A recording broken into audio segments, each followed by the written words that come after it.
Good evening, hello, hi, good morning, good afternoon, who the hell cares? It's me, your least favorite person.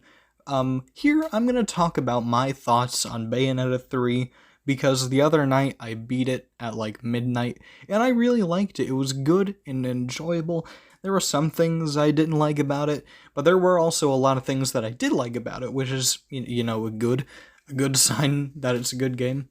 And I also made a really dumb, long Twitter thread about it, just rambling on, and only a few people saw it. So I just wanted to turn that idea of just rambling on about my thoughts on the game and turn it into a video.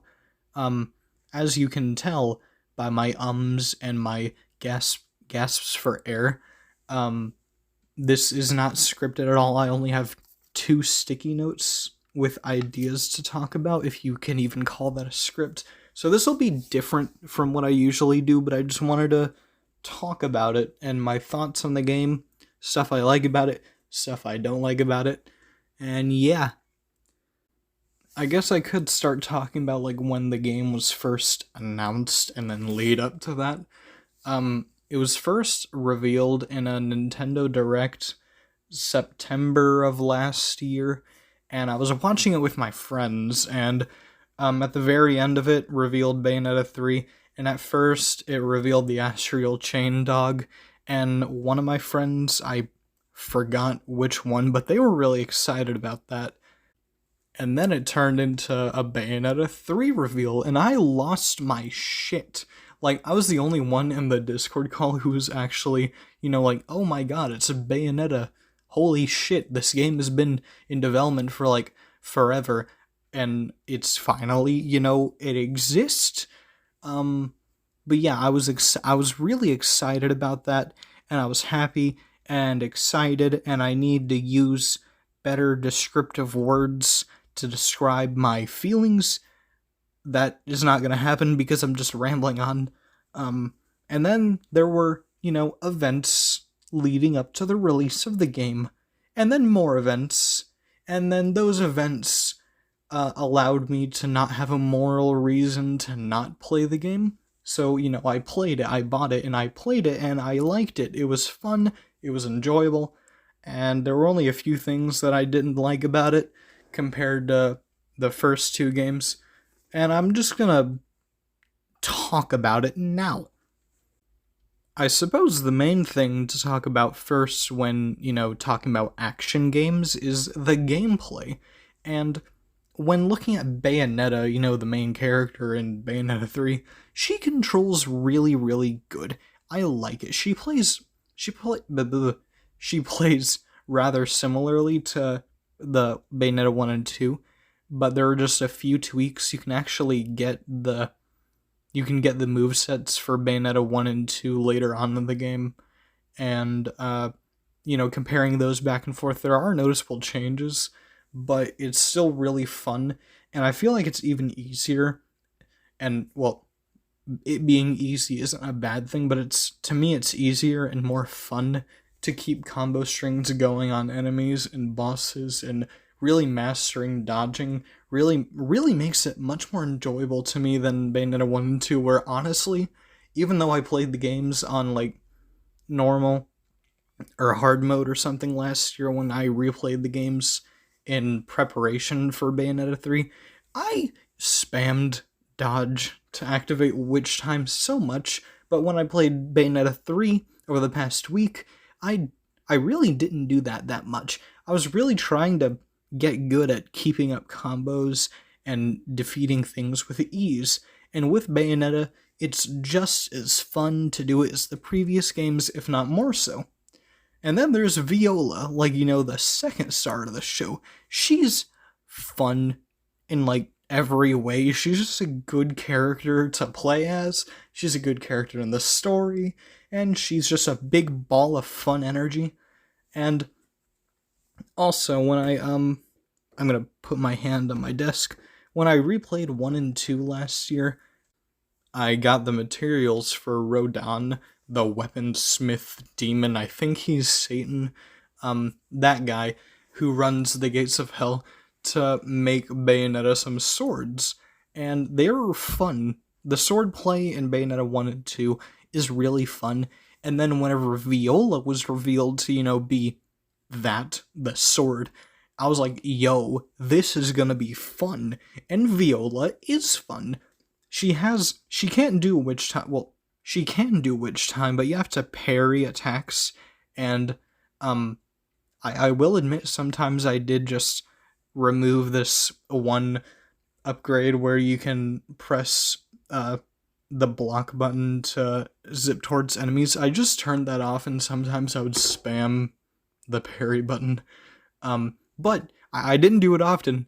But when I played as Viola, I really, really enjoyed her sword gameplay. It was fun and fluid, and having a mix between the light and strong attacks was really fun to experiment with. And then at the end of Finisher's Cheshire, the cat demon she has, he pops out and, does fun stuff, and it's fun to experiment with her, especially because with Bayonetta, she's really similar to her previous games, so you kind of have a good idea of what you should do, probably, maybe, hopefully. But with Viola, it was much more fun to play as her because I hadn't played as her before, at all. Her sword gameplay isn't even remotely similar to the sword gameplay in 1 and 2. It's way better than 1 and 2, to be honest. But she's fun, and then she has the added ability of, if you throw out her sword, she, becomes Kazuma Kiryu. I need to make a Yakuza video eventually, but she plays with her fist, and it's fun. I don't think her fist gameplay is as fluid as, just regular Bayonetta fighting, but it's fun. And then Cheshire, he's a fun little demon dude, like, Alice in Wonderland smoking head ass. But, Viola is very fun. Bayonetta is just as fun. I think the main gameplay of her, both the girls, are fun, and I like them. Next on my sticky notes is talking about upgrades, and in the first 2 games, you didn't really have an exact move list for Bayonetta, and the pause not the pause menus, and in between loading screens, there's a little segment and just a void that allows you to get a grip, and there's a chart that shows combos you can do, and that's all fine and dandy, but you couldn't exactly always see what exactly you can do. You just had to learn you had to do. But in Bayonetta 3, you have a specific menu for, actually seeing your moves and what you can do, and with the upgrades, you can choose which ones you can and can't do, or can and want to do. So I think that's a plus for Bayonetta 3, actually being able to see what you can do and what you can learn. And also there's the added benefit of turning off upgrades, because sometimes certain moves are really similar in command to one another. Like there's this earlier I talked about how there's a dash ability for if you press the block button on Viola. You can turn that off and just parry regularly. So that's fun and useful if you don't want to screw up like me. But yeah. And then there's also another gameplay thing, just Bayonetta and her demons, like the demon slave mechanic, I think it is. I think the demon slaves are a good addition to the overall gameplay, but I don't think it was implemented as well as it could have been, because here's the thing, these are gargantuan monsters straight from hell and probably heaven. I don't know about that frog one, but they're all big-ass demons the size of buildings, so, I mean, it makes sense that they feel sluggish when you move with them, and if you try and pan out attacks, you can't exactly be fast about it like Bayonetta and Viola. You have to just... you can only do 2 at a time. You can press 1 and then you can buffer another attack, but it's so slow and it's so sluggish that the only times I ever used the Infernal Demons were to press the button to activate them at the very end of a finisher for additional damage on boss fights or something, or there were some some sections in certain worlds where you would need, like, to do a required puzzle. But honestly, I didn't use the Infernal Demons that much, ever. Like, the sections where you play is just only them, not having to keep Bayonetta at a standstill, and then, like, sluggishly move the Infernal Demons. There are some sections and some set pieces, like, well, set pieces, quote unquote, they're more like, I don't know how to describe it. It's like a detract from the regular gameplay. Like, there's a section where you're in the Tokyo world and you, like, drift off of buildings with the dragon. There's this one section, like, in that same world where you just swing around as the spider character. And there's another section with these bats in the Paris world where you just go on full-on Galaga mode. And, like, those sections with the Infernal Demons are fun, and it's because they're not sluggish. I think the only real way to make them fun to me is just to make them just a tiny bit faster. Like, and also, to be honest, maybe there is a way to do that, but I am a bitch and I did not explore the Infernal Demons all that much, so maybe there's a way to make them not as slow. I'm dying. Maybe there's a way to make them not as slow and annoying as they are, but currently, from what I played in just my basic everyman's playthrough, they are fine. I don't think they're that good, but they're fine. I almost forgot to talk about it, but then there's the Jean levels. I don't know how to pronounce her name. I'm not British. I'm sorry. They're her levels, that, like, 3 or 4 of them, where you go full on Metal Gear Solid and sneak around military complexes. Well, military, quote unquote. They're more like evil human green goo complexes. And you have to get intel, find things, do things, and they're okay. They're fine. They do what they do, and they are okay. I just don't think that her gameplay works well enough for a side scroller, and it also feels just as sluggish as the Infernal Demon gameplay. Like, every time I tried to do a stealth takedown, it just would not work.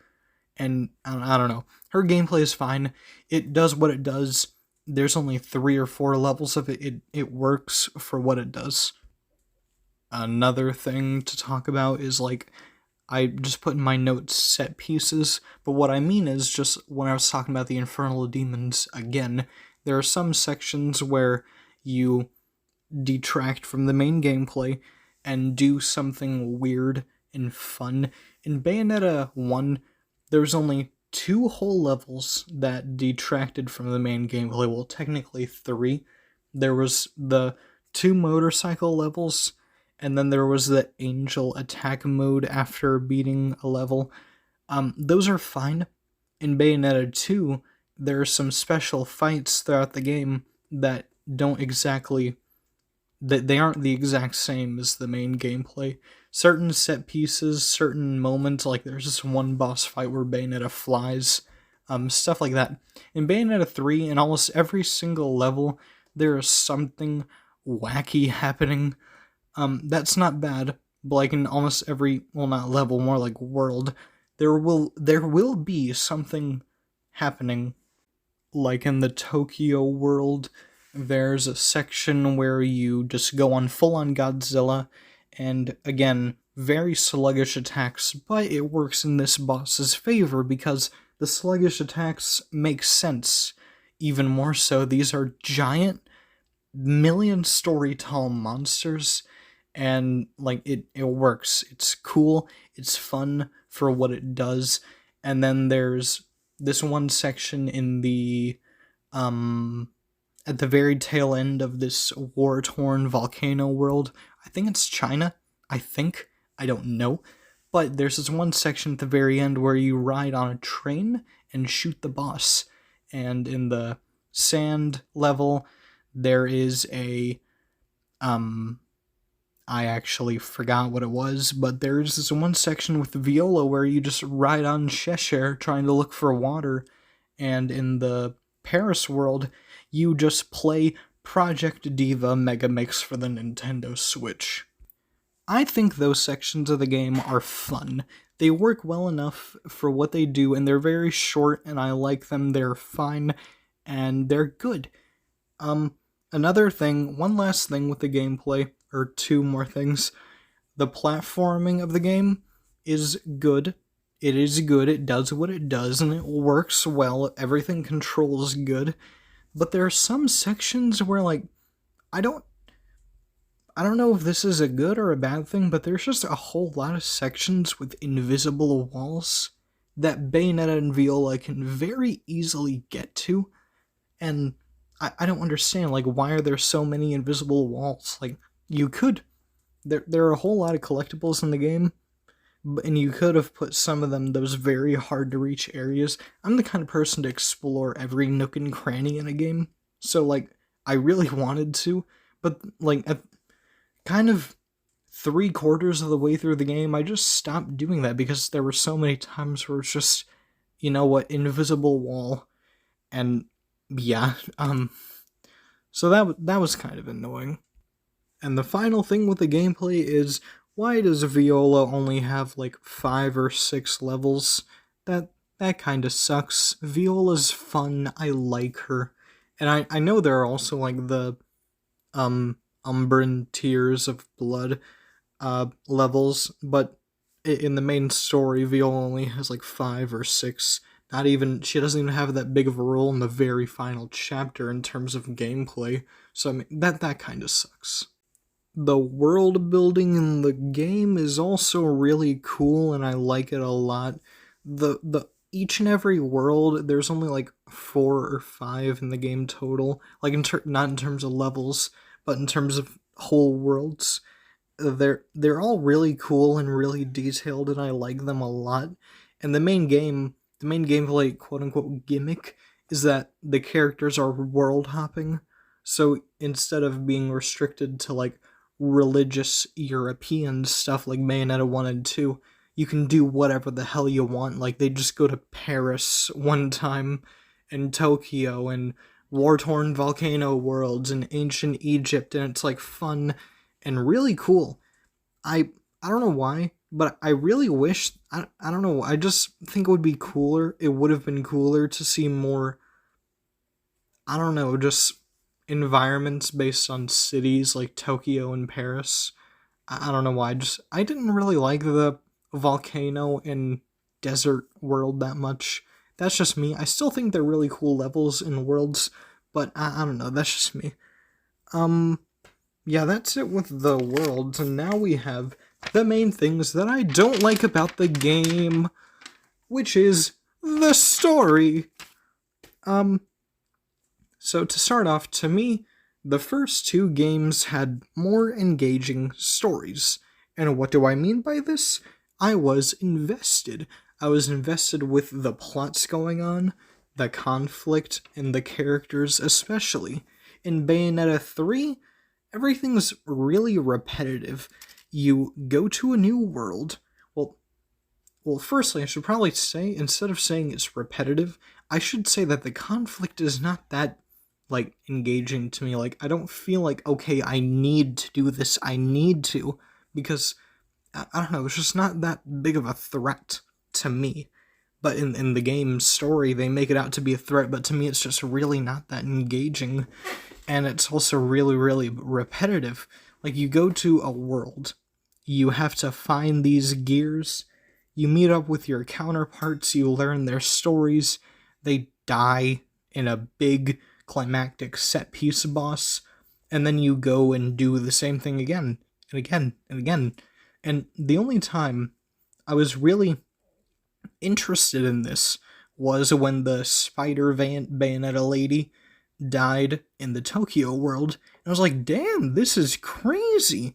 And then she turned into Godzilla, and like, that was cool, and I liked it. But then it happened 4 more times, and like, I don't know, it just isn't engaging to me, and it's repetitive, and there's not a lot of focus on the characters.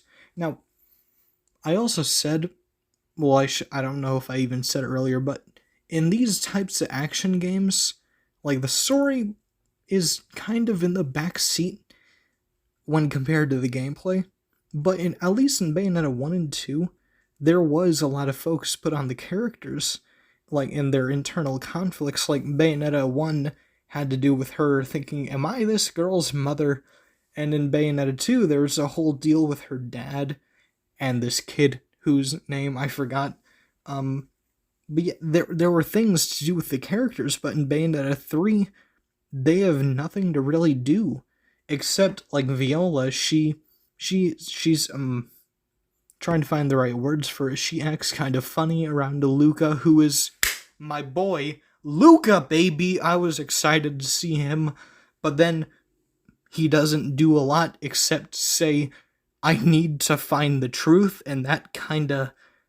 He doesn't do much. The characters don't do much except go to new worlds and find the gears, and I wish there was more emphasis put on their own conflicts, I suppose. I'm trying to find the right words. I feel like I'm being a hypocrite saying I'm about to say I liked their interactions, but I wish there was more effort put into the characters themselves. I don't know. I'm trying to find the right words for it. I don't know. I guess I'm trying to say overall, I was disappointed in the story. I thought it was fine, but it was repetitive, and I didn't find it as engaging as I would have wanted it to be. And even though I like the characters a whole lot, and like I said, Viola and Luca are like my guy and gal, I don't know, there's just not a lot there. If that makes sense, am I making any sense to you people? And then also, like, this is just full-on spoiler territory, if that wasn't apparent from the, this probably 20-minute discussion. The ending just came to a screeching halt. Like, the main bad guy, Singularity, whatever the hell his name is, I think Rodin said he wanted to merge every universe together. And, like, I don't know, just him in general. He did not have a big threat throughout the story as compared to Bayonetta 1 and 2 and their villains. Well, villains, quote-unquote. And just whenever everything is said and done, it's just everything ends. Like, the game ends with Bayonetta and Luca going to hell and loving each other, which is fine. I don't care about that. But then it just happened like that. Credits. The end.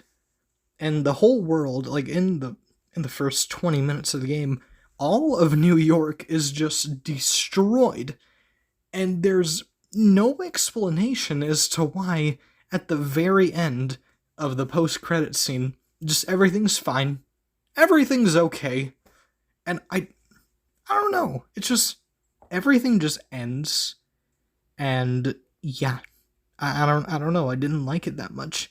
But then I suppose, like, there was this one guy I saw, he said it's hard to not like the ending of Bayonetta 3 when there's like 3 dance numbers back to back to back. And I don't know. But my last note on my sheet is Viola is smiley face. So, moral of the story is Viola good. The story was overall disappointing to me. There's not really a whole lot left to talk about on my notes, or at least just my own general thoughts. The music was good. I like it. All of the music in every Bayonetta game is good. That's like a given at this point. But there were some remixes, like Riders of the Light. There was a remix for that, and it packs a lot more of a funk feel to it, and I like it a lot. And then Viola's battle theme was very nice, and I like it, and it just perfectly encapsulates her character, and I just love Viola, man. I need to just shut up and talk about Viola for 20 minutes instead of Bayonetta 3. But yeah, the music is good. I really, really like it. The visuals were also really good. Bayonetta 1 and 2, they were like basically PS3 level graphics with a lot of Bayonetta 1, I was about to say 3. Bayonetta 1 has a lot more smear frames, and it's very dirty I suppose, and that's the main feel of the game. Bayonetta 2 has the color blue, but it doesn't look that much different from Bayonetta 1. But Bayonetta 3 has its own identity with the visuals, and every character returning just looks way better. Like, there's a part of the credits where it shows screenshots from the previous games, and like, there's this one moment just on one of the gem shards or whatever that just shows Luca from Bayonetta 1, and then I think, like, damn, my boy got a glow up. And yeah, the visuals are really good, and their facial expressions are really nice, and I like them. They're cool, and the game looks really, really pretty. And there's nothing with the slowdown. Also, the game runs good. It runs really good. I guess I wish the cutscenes were always at 60 frames per second. I'm not an FPS guy, but just a lot of scenes in general would have packed more of a punch if they were at 60 instead of 30 or whatever. Like the moments with Viola, Luca, and Bayonetta in the desert world. That would have been much more impactful if everything just was a lot smoother, I suppose, if that makes sense. Those are all of my thoughts on Bayonetta 3, though. My opinions are very subject to change. Like, I'm trying to think of an example where my opinions changed. I originally liked Evangelion, now I don't, so my opinions could change on this game. Like, the story, I don't like it now. It's fine for what it does, but maybe I'll like it again later on. But overall, Bayonetta 3 is good. It's so freaking fun. Like, most of the gameplay is really good and engaging and fun, and it's fun, and it's cool and rad, and even though there are some times where you could cheese the game, it is fun. The only things that I don't really like about the gameplay are the Jean levels. They're okay, and the demon mechanic, it's implemented well enough, but I think it could have been a little bit better. And yeah, but the gameplay is good, and I really liked the world building. I guess I'm just more of the kind of person to go like, okay, but what if we saw Birmingham in shambles instead of volcanoes and deserts? I think the worlds are really pretty and cool and pretty. I need to think of better words. I like them, basically. The story is okay. I don't like it as much as Bayonetta 1 and 2, but it's fine. And everything else is just good. The music is banging, the visuals are banging, the game works. But yeah, those are all my thoughts. I need to stop choking on my own spit. I just thought it would be fun to discuss what I did and didn't like about the game. Because I really do like the Bayonetta series. I've been playing the games for a couple of years. And I was really, really excited for Bayonetta 3 to just eventually exist, and I was, but now that it's here, I just kind of see it as just it's a good game. It's okay. But I guess, overall, it's good, but I just wish it was better, because I and so many people have just been waiting for it to, exist. But yeah, I wanted to ramble on about Bayonetta 3 because I beat it the other night. Also, it's twice as long as Bayonetta 1 and 2. Just thought that was kinda neat. I don't know if that's a good or a bad thing to some people, but it's 20-something hours long, whereas Bayonetta 1 and 2 were like 10. But who cares? I don't care about hours equivalating dollars. But the game is good. I like it. I just wanted to talk about it. Even though this wasn't a scripted video, I just wanted to talk. And also, I don't know when I will upload again a legitimate video. I got a job during the summer, and that caused me to, put everything on a screeching halt in terms of projects. So, I hope I get more time to do things in my free time and make video essays and skits and stuff because I like doing it. I hope I can do it a lot more often, but until that time comes, you will see garbage uploads every few months, and then the occasional one good video that I'm actually proud of. But if you somehow watched, thanks. That's kinda neat. I'm gonna record gameplay for this video now. Good day to you stupid people. I don't know. Goodbye.